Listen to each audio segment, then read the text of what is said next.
Merci de nous recevoir chez vous. Mesdames, Messieurs, bonjour et bienvenue dans Conseil Santé, cette rubrique qui vous permet de retrouver santé et bien-être. Nous devons arriver à bannir le tabou si nous voulons vivre dans une société avec des gens en forme et en bonne santé. Pour y arriver, justement, nous devons de plus en plus fournir des efforts à parler des sujets qui peuvent peut-être paraître sensibles pour certaines personnes, mais qui vaut quand même la peine d'être abordés. Et raison pour laquelle aujourd'hui, dans ce numéro spécial Conseil Santé, nous allons parler de l'hygiène féminine et nous allons plus nous atteler sur le bain intime de la femme. Puisque c'est un sujet exclusivement féminin, nous avons quelqu'un qui va nous le présenter aujourd'hui. Elle s'appelle Vanessa Chamala, à qui je remets d'ailleurs le relais. Merci Monsieur Santé pour ce relais, un numéro Conseil Santé un peu spécial car adressé particulièrement à la femme africaine.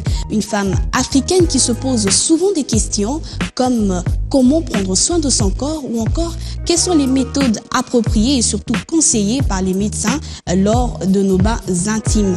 Alors le monde moderne et surtout dans sa diversité nous propose une gamme variée de produits à utiliser lors de nos bains intimes, mais face à ces produits tant médiatisés, il existe des traditions africaines qui nous enseignent les techniques et pratiques jugées essentielles pour l'hygiène féminine. Présentent-elles de véritables dangers pour la santé de la femme ou devrait-elle se tourner vers ces produits qui, pour la plupart, regorgent beaucoup de substances jugées chimiques?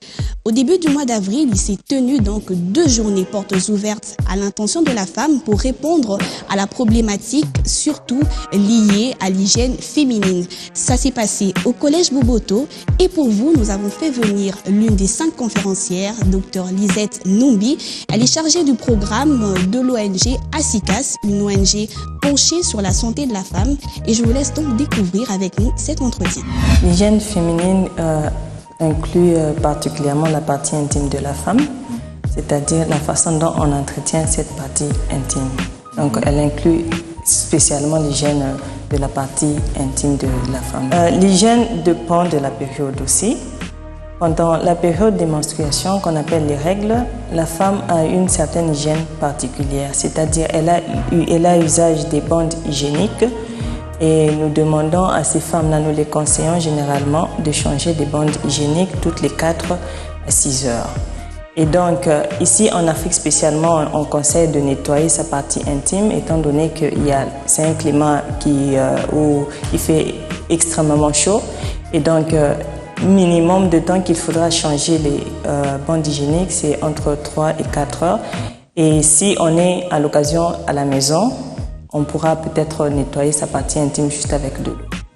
Pour la petite fille particulièrement, c'est beaucoup plus nettoyage à l'eau parce que si elle n'a pas encore atteint, c'est la période de la puberté, elle n'a pas encore eu ses menstruations, il n'y a rien à faire, c'est de l'eau qu'il faut nettoyer à la vulve. Donc à l'extérieur, on n'introduit pas les doigts parce qu'on suppose que les jeunes filles sont vierges. Pour les jeunes femmes qui ont déjà leur menstruation, comme je l'ai dit, il faut aussi nettoyer à l'eau, juste à l'eau, sans savon, sans cosmétique. Et pour les femmes, ça dépend. Les femmes qui sont en période d'accouchement, il y a des bains qu'on leur indique, prescrivent à l'hôpital.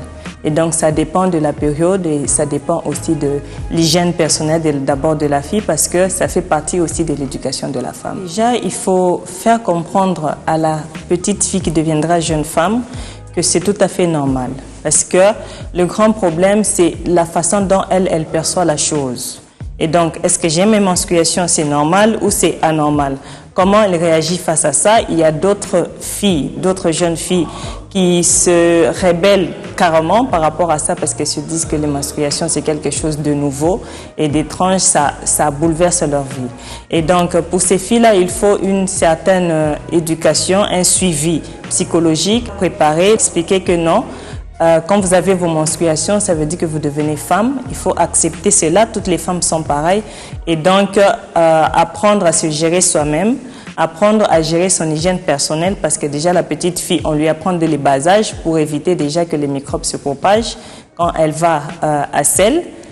Et donc, bref, c'est l'éducation et la préparation psychologique que les mamans font chez toutes les petites filles. Pas nécessairement par un médecin, parce que nous savons qu'une femme, elle est déjà préparée, elle est en sorte déjà médecin chez soi, étant donné que les femmes d'aujourd'hui, elles ont aussi le Google, elles chattent, elles se renseignent et donc elles sont quelque peu préparées psychologiquement.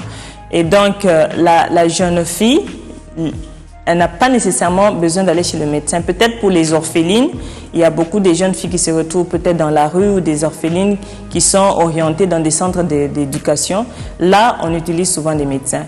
Mais dans la famille, on n'a pas nécessairement besoin de recourir à un médecin étant donné que la maman sait exactement de quoi il s'agit. Oui. Mon avis, je le donnerai en tant que médecin, pas en tant que femme. Pourquoi? Parce que nous nous sommes rendus compte que ce n'est pas moi uniquement, c'est l'étude qui a été faite même dans d'autres pays, que les cosmétiques, c'est le marketing. C'est-à-dire, on fait tout pour voir que la chose soit vendue.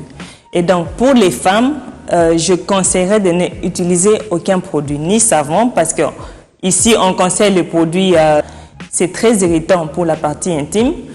Et les autres cosmétiques que nous retrouvons dans les supermarchés et même dans certaines pharmacies, c'est déconseillé. La façon la plus simple de se protéger, c'est d'utiliser de l'eau. Pourquoi de l'eau? Parce que de l'eau, nous savons qu'il n'y a pas de produits cosmétiques dedans et l'eau, on peut la trouver n'importe où. Aussi,